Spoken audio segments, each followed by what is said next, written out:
हमारे चैनल को अवश्य सब्सक्राइब करें और नए अपडेट्स सबसे पहले पाने के लिए इस बेल बटन को दबाना न भूलें। Raman math special classes YouTube search now. तो नमस्कार दोस्तों, आप लोगों का स्वागत है आपके अपने YouTube channel Raman math special classes में। तो दोस्तों, मैं फिर आ गया हूं आप लोगों के बीच एक टॉपिक लेके जो हम लोग पढ़ रहे थे, रेशियो एंड प्रोपोर्शन। तो रेशियो एंड प्रोपोर्शन में 55 तक क्वेश्चन हो चुका था। आज हम लोग 56 नंबर से क्वेश्चन स्टार्ट करेंगे। तो मुझे आशा है कि आप लोग प्रीवियस वाले क्वेश्चन को अच्छे तरीका से देख रहे होंगे और आपका रिवीजन भी चल रहा होगा। तो चलिए, समय बहुत कम है, भाषा में भी बताया जाता है समय बहुत मूल्यवान है। तो समय को देखते हुए आज 56 नंबर क्वेश्चन हम लोग स्टार्ट करेंगे। तो हम लोग पढ़ रहे थे क्या, रेशियो एंड प्रोपोर्शन। लिख लेते हैं सबसे पहले रेशियो एंड प्रोपोर्शन, नहीं तो आप लोग भूल भी जाते हैं। रेशियो एंड प्रोपोर्शन, देखिए रेशियो एंड प्रोपोर्शन का हिंदी हम आप लोगों को बता चुके हैं। रेशियो एंड प्रोपोर्शन का हिंदी होता है अनुपात एवं समानुपात। अब देखिए 56 नंबर क्वेश्चन क्या कहता है।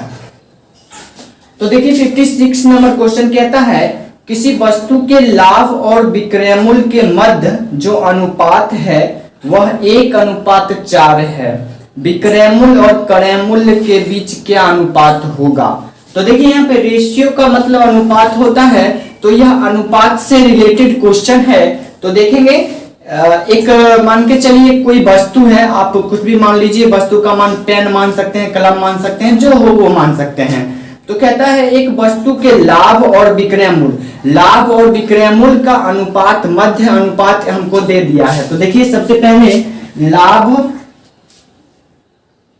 देखिए दिया हुआ लाभ और विक्रय मूल्य के मध्य जो अनुपात। तो देखिए ये लाभ है, लाभ मतलब प्रॉफिट है, प्रॉफिट अनुपात विक्रय मूल्य दे दिया है क्वेश्चन में। प्रॉफिट अनुपात विक्रय मूल्य दे दिया है, प्रॉफिट अनुपात विक्रय मूल्य दे दिया है कितना, 1:4, 1:4। तब कहता है विक्रय मूल्य और क्रय मूल्य के बीच क्या अनुपात होगा। तो देखिए ये विक्रय मूल्य पूछ रहा है हमसे, विक्रय मूल्य, विक्रय मूल्य, विक्रय मूल्य और अनुपात क्रय मूल्य पूछ रहा है। विक्रय मूल्य अनुपात क्रय मूल्य हम लोगों से पूछ रहा है। तो सबसे पहले देखिए यहाँ क्रय मूल्य तो नहीं है, तो आप लोग एक बात याद रखेंगे, 9th या 10th में पढ़े होंगे कि क्रय मूल्य बराबर होता है विक्रय मूल्य माइनस लाभ। देखिए विक्रय मूल्य दे दिया है और लाभ भी दे दिया है, तो हम फॉर्मूला लिख देते हैं। यहाँ पे है ये फॉर्मूला, क्रय मूल्य बराबर, क्रय मूल्य बराबर विक्रय मूल्य,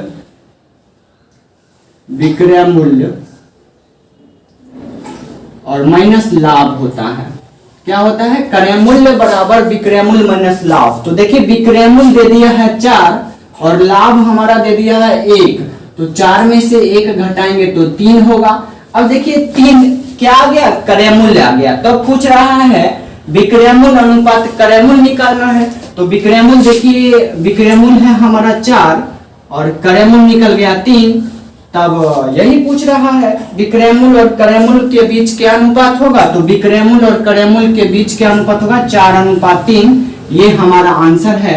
आप लोग नोट कर लीजिए, फिर से देखेंगे एक बार।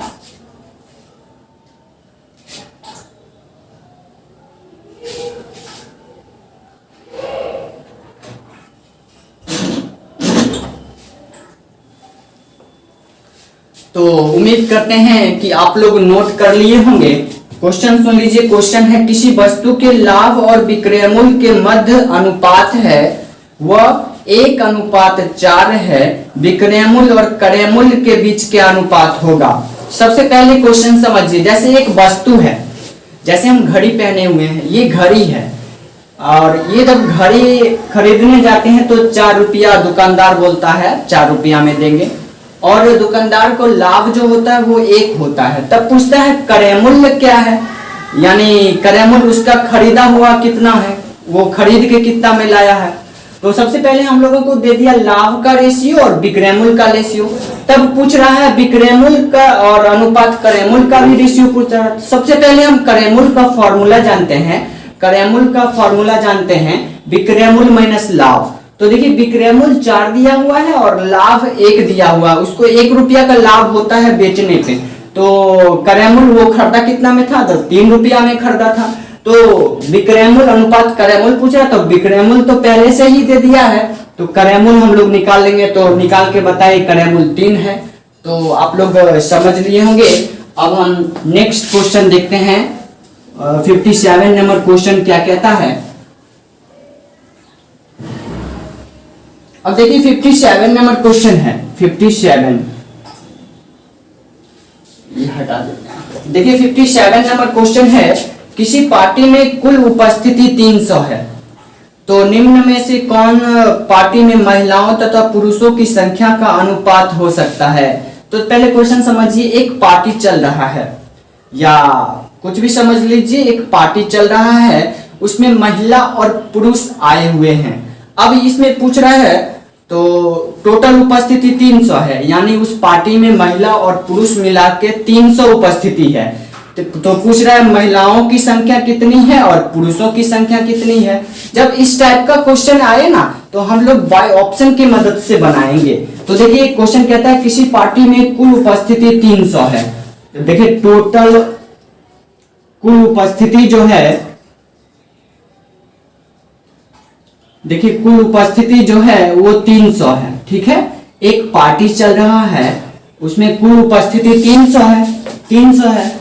तब पूछ रहा है जो पूछ रहा है कि महिलाओं तथा पुरुषों की संख्या कितनी हो सकती है। तो हम लोग बाय ऑप्शन देखेंगे। जब इस प्रकार का क्वेश्चन आए तो बाय ऑप्शन की मदद से बनाएंगे। देखिए ऑप्शन नंबर फर्स्ट में कहता है, ऑप्शन नंबर फर्स्ट में कहता है 3:4। 3:4।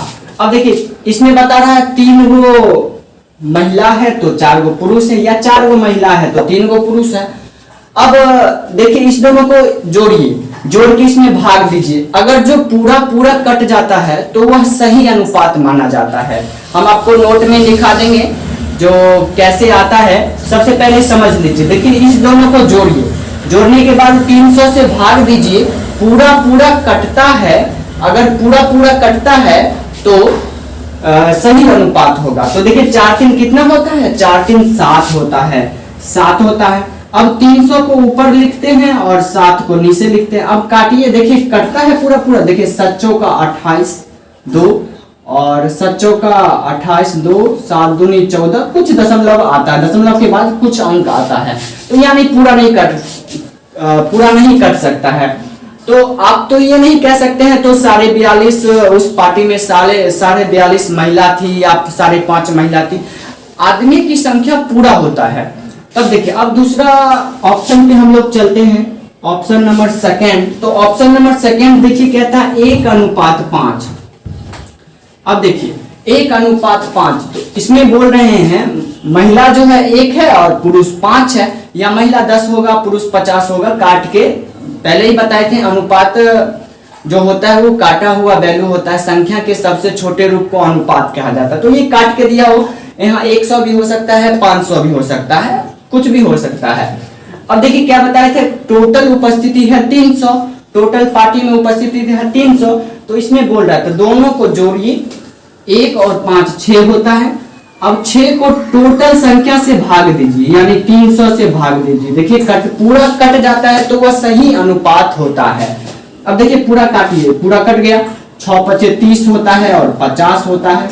तो ये पूरा कट गया, तो ये अनुपात हमारा सही है, ये अनुपात हमारा सही है। अब तीसरा भी देख लेते हैं, तीसरा ऑप्शन। अब देखिए तीसरा ऑप्शन कहता है 1:6। देखिए कहता है 1:6। सबसे पहले क्या बताए थे, संख्या को जोड़िए और टोटल में भाग दीजिए। देखिए संख्या 1 + 6 7 होता है, टोटल में भाग दे दिए 300/7, यानी दशमलव में ये यही बात आ गया। इसका मतलब ये भी नहीं होगा, ये भी नहीं होगा, ये नहीं होगा, ये नहीं होगा, 4 तो ऑटोमेटिक नहीं होगा, आप लोग निकाल के देख सकते हैं। अब चलिए नोट में आप लोगों को कुछ लिखा देते हैं, नोट में लिख लीजिएगा,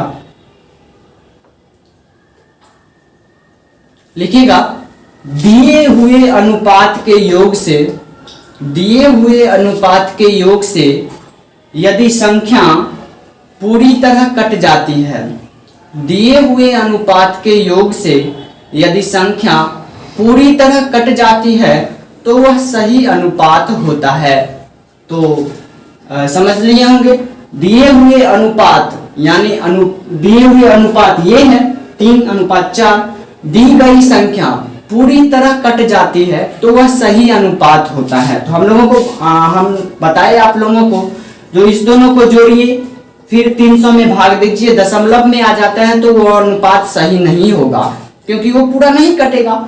जब जिस अनुपात के योग से दी गई संख्या पूरी पूरी कट जाए वह सही अनुपात होता है। तो option number 2, that is option number 2 सही आंसर है। नोट कर लीजिए, फिर से देखेंगे एक बार।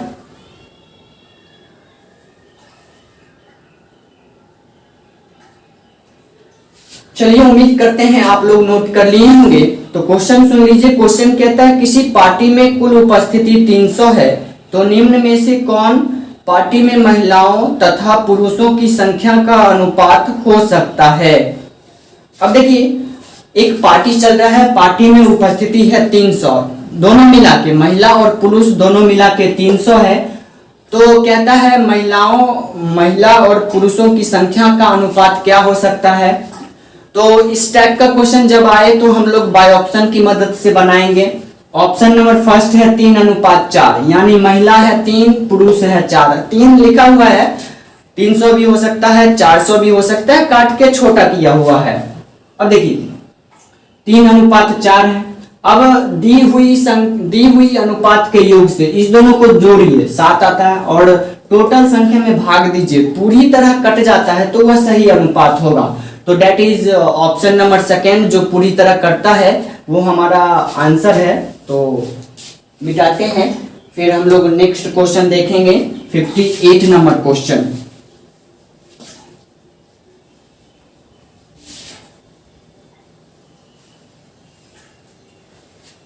अब देखिए 58 नंबर क्वेश्चन क्या कहता है।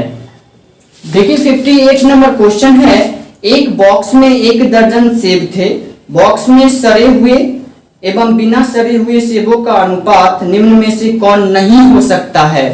अब देखिए उस क्वेश्चन में बोल रहा था कौन अनुपात हो सकता है, और इस क्वेश्चन में बोल रहा है कौन अनुपात नहीं हो सकता है। तो सबसे पहले देखिए एक बॉक्स है, एक थैला है, जो कुछ भी मान लीजिए, एक थैला है, उसमें 1 दर्जन सेब रखा हुआ है, और बॉक्स में सड़े हुए एवं बिना सड़े हुए सेबों का अनुपात क्या हो सकता है। तो बॉक्स में सड़ा हुआ भी सेब है, बिना सड़ा हुआ भी सेब है।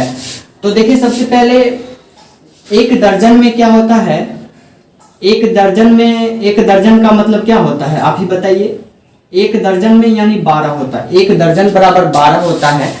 तो 1 दर्जन का मतलब 12 होता है, तो यानी उस बॉक्स में 12 सेब थे।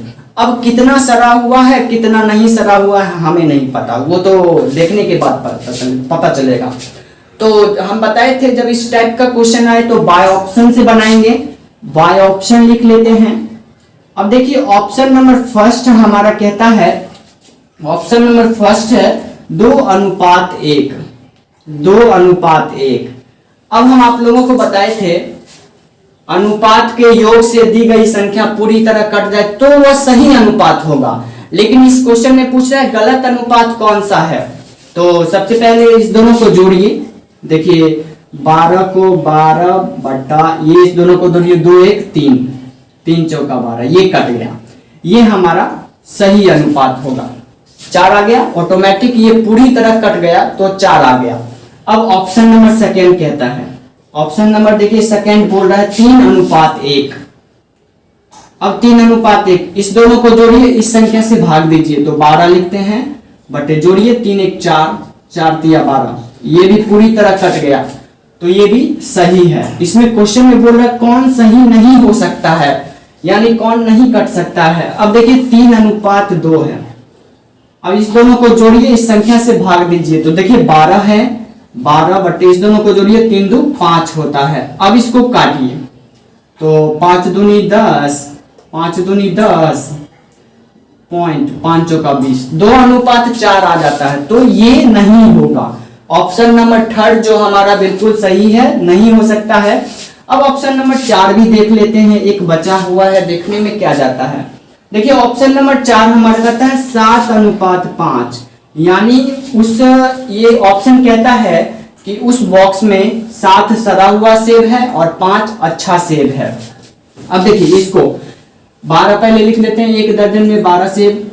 अब इसको दोनों को जोड़ने के लिए बताए थे तो जोड़ दीजिए। देखिए पूरी तरह कट गया। कौन पूरी तरह नहीं कटा है? तो option number third, that is option number third हमारा सही आंसर है। नोट करिए, फिर से देखेंगे और नोट में कुछ लिखाएंगे।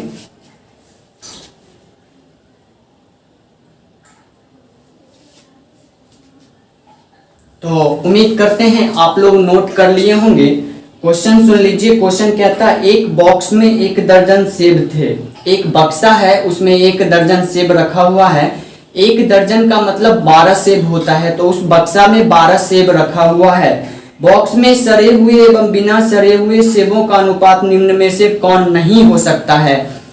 तो देखिए सड़ा हुआ और बिन सड़ा हुआ सेब दोनों में रखा हुआ है।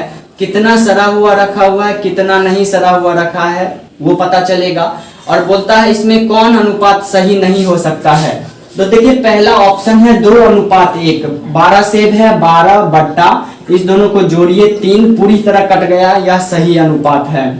अब सेकेंड नंबर में आते हैं 3:2, 3:1 है। तो 12 सेब है, 12/4 इस दोनों को जोड़े तो 4 आया, कट गया पूरी तरह, सही अनुपात है। ऑप्शन नंबर 3 देखिए 3:2 है। टोटल सेब है 12 और इसमें सड़ा हुआ और बिना सड़ा हुआ मिला के 5 है। काटते हैं तो दशमलव में आता है, दशमलव में नहीं होना चाहिए। आप ही बताइए, कोई कहेगा मेरे पास 5.5 सेब है, तो वो सही नहीं होता। आप बोलिएगा जो काट के बना सकते हैं तो वो हो सकता है, एक्सेप्शन में कुछ भी हो सकता है। तो हमारा ऑप्शन नंबर थर्ड जो है बिल्कुल सही है। नोट में लिखिएगा कुछ।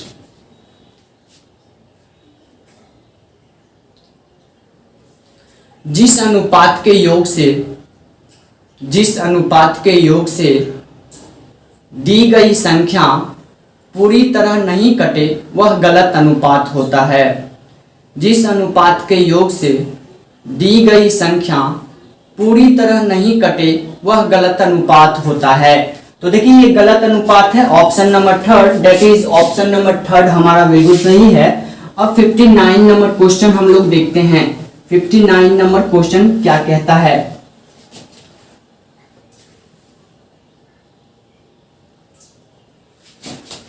और देखिए 59 नंबर क्वेश्चन है कि किसी विद्यालय में शिक्षकों तथा विद्यार्थियों का अनुपात 1:25 है। एक विद्यालय में शिक्षक और विद्यार्थी का अनुपात 1:25 है।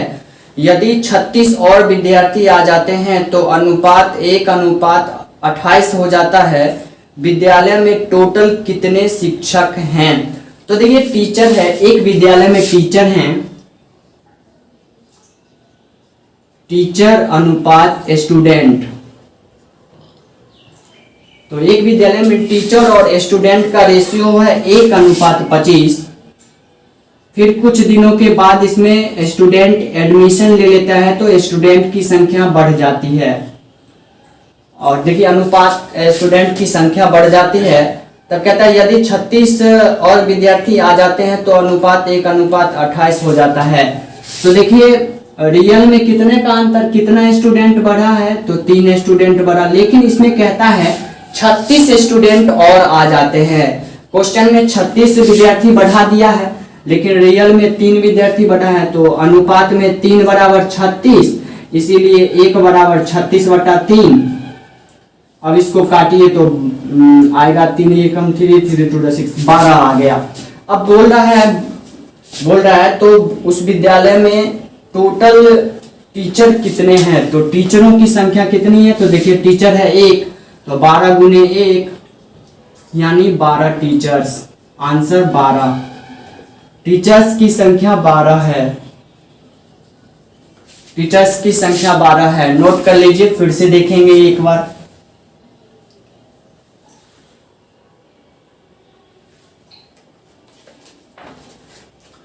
तो चलिए आप लोग नोट कर लिए होंगे। क्वेश्चन कहता है किसी विद्यालय में शिक्षकों तथा विद्यार्थियों का अनुपात 1:25 है। यदि 36 और विद्यार्थी आ जाते हैं तो अनुपात 1:28 हो जाता है। विद्यालय में टोटल कितने टीचर हैं? देखिए एक विद्यालय है, एक स्कूल है, उसमें टीचर की संख्या 1 है, स्टूडेंट की संख्या 25 है। फिर कुछ दिनों के बाद स्टूडेंट बढ़ता है, तब बढ़ जाता है 1:28। 28 विद्यार्थी पे एक टीचर देता है। लेकिन देखिए, और फिर कहता है क्वेश्चन में भी कहता है 36 विद्यार्थी और आ जाते हैं। रियल में बढ़ा है 3, लेकिन क्वेश्चन कहता है 36 बढ़ा रहे हैं। तो 3 बराबर 36, इसीलिए 1 बराबर 12 होता है।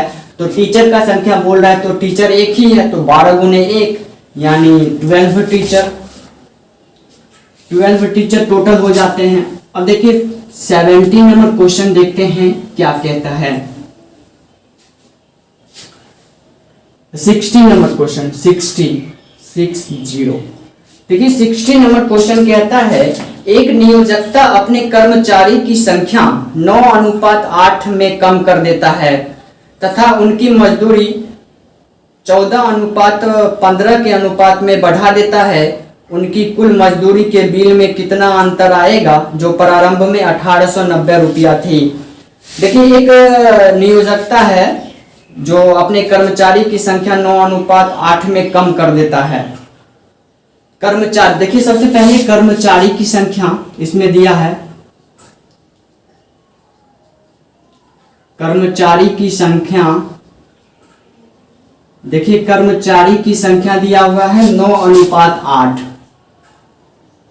9:8 दिया हुआ है तथा उनकी मजदूरी 14:15 के अनुपात में बढ़ा दिया। अब मजदूरी, इस सब कर्मचारी को मजदूरी भी देगा, तो मजदूरी देता है। मजदूरी कितना दे रहा है? मजदूरी दे रहा है 14:15। आप ही बताइए, कर्मचारी 9 गो है, पहले 8 था अब 9 हो गया है। मतलब एक पहले 9 था अब 8 हो गया है, यानी एक कर्मचारी वो घटा दिया। लेकिन पैसा भी घटाया, तो एक कर्मचारी घट गया तो काम का लोड ज्यादा पड़ा, तो वो पैसा भी बढ़ा देता है। 14 रुपया पहले देता था, अब 15 रुपया देने लगा है। अब देखिए 9 मजदूर है, 9 मजदूर है और मजदूरी है 14 रुपया। एक मजदूर को 14 रुपया मिलता है, तो 9 मजदूर को कितना रुपया मिलेगा, यानी गुणा करेंगे। 14 26 से होता है, यानी 126, और 15 8 कितना होता है, 20 से 120। 15 8 20 से होता है। तब कहता है उनकी कुल मजदूरी के बिल में क्या अंतर आएगा, जो प्रारंभ में था। अब देखिए कितना हो गया, अनुपात में 126। ये पहला मजदूर का बिल है। पहला मजदूर को उतना रुपया 126 खर्च करता था, लेकिन अभी मजदूर घटा के वो 120 रुपया सब मजदूर को देता है। तो पहला है 120 बराबर, इसमें दिया हुआ है जो प्रारंभ में 1890 थी। प्रारंभ में 1890 थी, इसीलिए देखिए 1 बराबर 1890 बटा 126 हो जाएगा। और देखिए इस दोनों का अंतर कितना, अंतर से गुना कर देंगे तो हमारा नया मजदूर का बिल निकल जाएगा। तो देखिए दोनों का अंतर कितना है, दोनों में अंतर 120 में 126 में से 120 घटाइए तो 6 आता है, 6 आ गया। इसीलिए 6 मजदूर बराबर 1890 बटा 126 गुने 6। अब काट दीजिए, कटने वाला 6 एकम 6, 6 एकम 6, 6 दूनी 12, 6 एकम 6। अब 3 से काटिए, ये 3 से कट जाएगा। 3 सते 21, 3 अटे 16, 3 तिया 9, 0। फिर देखिए 7 नमा 7 5 35 7 42, 7 7 49, 7 8 7 नमा 63, यानी 90 आ गया। तो हमारा 90 आंसर हुआ 90।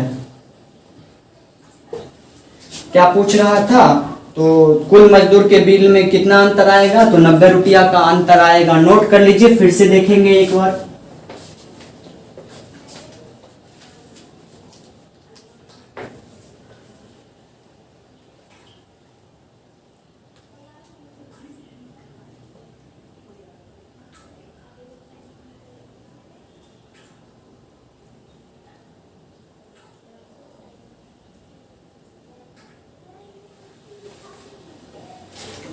तो चलिए क्वेश्चन है, एक नियोजकता, जो नियोजकता का मतलब मालिक होता है, जो वो मालिक होगा, एक नियोजकता अपने कर्मचारी की संख्या 9:8 के अनुपात में कम कर देता है तथा उनकी मजदूरी 14:15 के अनुपात में बढ़ा देता है। उनकी कुल मजदूरी के बिल में क्या अंतर आएगा जो प्रारंभ में 1890 थी। देखिए एक नियोजकता जो है, जो मालिक है, वो कर्मचारी की संख्या, पहले था 9 गो कर्मचारी, अब वो 8 गो कर्मचारी कर दिया है और मजदूरी भी बढ़ा दिया है।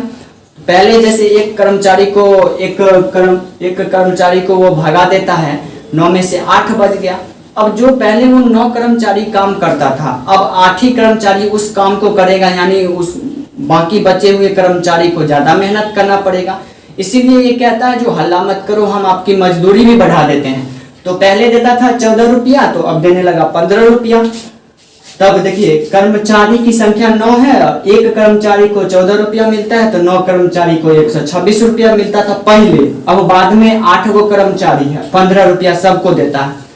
15 एक कर्मचारी को 15 रुपया, तो 8 कर्मचारी को 120 रुपया।